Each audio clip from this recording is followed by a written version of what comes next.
वन्दं गुरुपदकुञ्ज कृपासिन्धुनररूपहरि महामोहतं पुञ्जजासु वचन रविकर।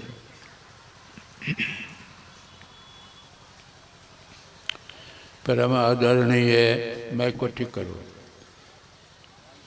सत्संग प्रेमी भाइयों तथा धर्मशिला बहनों, थोड़ा आवाज़ को बढ़ाओ। नहीं देखते हो कि मशीन पुराना है, नया मशीन की आवाज़ तो आप सुन रहे थे। मशीन पुराना हो गया, थोड़ा और बढ़ाओ। सर्वप्रथम मैं सबों को नमन करता हूँ और साथ ही साथ अनुरोध करता हूँ कि एक बार गुरु महाराज की जय ध्वनि करें। बोलिए श्री सद्गुरु।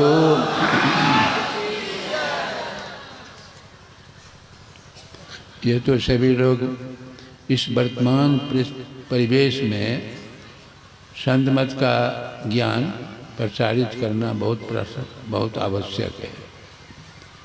क्या है कि संत मत कोई फिक्रा प्रस्ती की बात नहीं करता, कोई संप्रदाय की बात नहीं करता, जो जाति पाति की बात नहीं करता। संत जब भी उनकी वाणी विचार को देखिएगा या भगवान राम की वाणी आप पढ़ते ही रहे, तो ये जो है जितने भी जो संप्रदाय मजहब ये सब 350 संप्रदाय, एक संप्रदाय दूसरे संप्रदाय के आमने सामने एक दूसरे की निंदा करते हैं। संप्रदाय के नाम से जितनी भी लड़ाइयाँ हुई है वो किसी नाम से, अभी विश्व में जहाँ तहाँ लड़ाई हो रही है, कोई इस्लाम धर्म के वाले, कोई क्रिश्चियन धर्म को मानने वाले, सब एक दूसरे से लड़ रहे उसी आधार। समाज में यदि शांति यदि तो ये संतों के ज्ञान को प्रचार करना ही पड़ेगा। क्या है कि यहाँ कहते हैं कि मानव मात्र का कल्याण, समाज में अमन चैन तभी संभव है जब संतों के विचार को घर घर में प्रसारित करेंगे तभी। अब सब सत्संगियों का फर्ज हो जाता, सब सत्संगों के। यहाँ जो है हमारे बहुत प्रिय अनुभव जी, ज्ञानी जी, इनका देखिए प्रचार तो दीक्षा के समय भी प्रतिज्ञा किए हैं, तन मन धन से संत मत के प्रचार में योगदान करेंगे। सब जगह गुरु महाराज कहते थे सब यदि सत्संगी हो जाए तो सत्संगी सब हो जाएगा। कैसे? संतों के परिवेश विचार में अपना संतों का विचार, संतों ने कहा कि वह परमात्मा जो है वह एक ही है। कबीर साहब ने जैसे कहा कि अक्षय पुरुष एक पेड़ है, निरंजन वा को डाल, त्रिदेवा सखा भय पात भया संसार। ये अक्षय पुरुष परमात्मा वह अक्षय पुरुष कहा गया, जिसका विनाश नहीं होता, जो परिवर्तनशील नहीं है।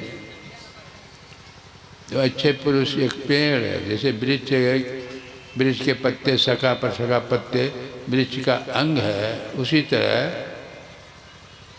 परमात्मा को परमपिता भी कहा गया। सबका पिता परमात्मा, लेकिन उसका कोई पिता नहीं, परम पिता। आदि पुरुष तो कोई एक ही होगा। आदि पुरुष जैसे आप 2-4 पीढ़ी की बात आपको याद है, 10 पीढ़ी की बात याद नहीं है, 20 पीढ़ी और होते होते अंत में एक के होगा आदि पुरुष। यदि उसका ज्ञान हो जाए तब बस वेद में आया नहीं, वसुधैव कुटुम्बकम, वसुधा के सभी जो है अपने हैं, परिवार है। ये उद्यात भावना जो है कैसे, जब तक उसका एक का ज्ञान नहीं होगा तब तक नहीं। उसी एक को अलग अलग मजहब मानने वाले अलग अलग नाम से पुकारते हैं। जैसे हम लोग कहते हैं भगवान कह जाते हैं, ब्रह्म कह जाते हैं, ईसाई उसी को गॉड कहते हैं, चीनी उसी को तितिन कहते हैं, यहूदी उर्वंत कहते हैं, मुसलमान भाई उसको खुदा कहते हैं। फर्क क्या है? वो शब्दांतर है, भावांतर नहीं है। जैसे आप देखिए गॉड, गॉड 3 अक्षर पढ़े लिखे जानते हैं, GOD गॉड, जी से जनरेटर, ओ से ऑपरेटर, डी से डिस्ट्रक्टर, मैंने पैदा करने वाला, पालन करने वाला और विनाश करने वाला। अपने यहाँ 3 है ना, ब्रह्मा विष्णु महेश, ये तीन जो है 3 गुण, उसी को तीनों गुण मिल गया तो जैसे जनरेटर हो गया, ओ से ऑपरेटर, जैसे जनरेटर ब्रह्मा, ओ से ऑपरेटर विष्णु और डी से डिस्ट्रक्टर भगवान शंकर। मैंने मेरा अभिप्राय करने का कि भाषांतर है, जिसको हम भगवान कहते हैं, शंभू कहते हैं, उसको खुदा,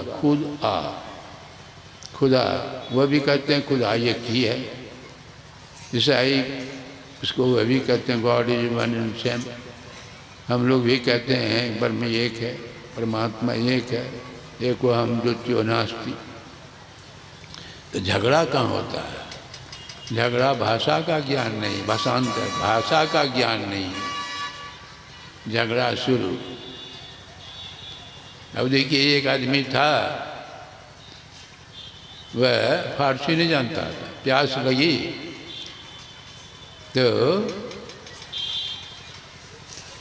जैसे फारसी में उसको आव कहते हैं पानी, तो वह तो आव कर रहा था और उसी जगह बैठा हुआ एक सज्जन था, वह पानी मांग रहा है और यह सुन रहा है क्या देंगे पानी, अर्थ जानता नहीं था, आव करते हुए मर गया, प्यासे मर गया। तो यदि भाषा का ज्ञान होता तब फिर देता पानी। तो भाषा का ज्ञान निर्णय से लड़ाई झगड़ा। 3 बच्चे ये खेल रहे थे, एक वैदिक धर्मावलंबी के थे और एक थे ईसाई धर्मावलंबी और एक थे इस्लाम धर्म। तीनों बच्चे आपस में खेल रहे। एक सज्जन आया, कुछ पैसा दे दिया कि जाओ तुम कुछ खरीद करके खा लेना। अब कोई तीनों कहते हैं कि हम हिंद बना खाएंगे, कोई कहता है कि हम वाटरमेलन खाएंगे, कोई कहता है कि तरबूजा खाएंगे। अब तीनों आपस में, सज्जन देखते हैं कि आपस में झगड़ा करने लगा। अरे क्या करते हो तुम झगड़ा से, क्यों? कहा देखिए ये कहता है हिंद बना खाएंगे, मैं कहता वाटरमेलन खाएं, ये कहता है तरबूजा। कल पैसा, बाजार से एक बड़का तरबूजा ले आया, कपड़ा से ढक दिया और उसी का एक टुकड़ा काट करके दिया, जो कहता था वाटरमेलन खाएंगे। यही तुम चाहते थे जी? कहा, लेकिन यह लोग नहीं देता। उसका दूसरा टुकड़ा हिंद बना, यही चाहते थे। कहाँ? और तीसरा टुकड़ा जो है तरबूजा का था। देखिए एक के जी नाम अलग अलग, अंग्रेजी में वाटरमेलन कहते हैं, फारसी में हिंद बना कहते हैं, और हम लोग तरबूजा कहते हैं ना। भाषांतर है न, समझी कहिए मेरा धर्म बड़ा, मेरा भगवान बड़ा है, मेरा। अरे 4 भगवान होता है, चारों भगवान तो झगड़ा होना शुरू कर देगा। एक आदि पुरुष एक है, अक्षय पुरुष एक पेड़ है, निरंजन वाको डाल, त्रिदेवा शाखा भय, पाद भया संसार। उसका जिसको ज्ञान हो गया वह संत है। संत के संबंध में आप गुरु महाराज परिभाषा क्या दी है? शांति अस्थिरता व निश्चलता को कहते हैं। शांति किसको कहते हैं? अस्थिर निश्चल, शांति अस्थिरता निश्चलता को कहते हैं। और जो शांति को प्राप्त कर लिया वो संत है। आप संसार में दृष्टि को दौड़ाइए, कौन ऐसा चीज़ है कहाँ परिवर्तन नहीं हो रहा? अस्थिर कुछ दिखाई पड़ता है, दृष्टि दौड़ाइए तो आप कहिएगा कि ये वृक्ष या मकान अस्थिर है। अरे विवेक की दृष्टि से देखिए, अस्थिर कुछ नहीं है, सभी बटोई, कोई न अस्थिर सभी बटोई। देखने में लगता है बड़े एक ही तरह पौधा जो दिखाई पड़ता है सब दिन उसी तरह रहेगा, मकान सब दिन उसी तरह रहेगा। हम आप शरीर देख रहे हैं परिवर्तन हो रहा है, एक ही तरह रहता है नहीं। जिस आधार पर जो है यह परिवर्तन हो रहा है उसी को सर्वाधार कहा गया। उसी को सबका आधार, आधार जो है वह व्यक्त है और वह जिस पर जो आधारित है वह व्यक्त है। तो ये सारा संसार जो है जिस पर आधारित है उसी को सर्वाधार कहा जाए।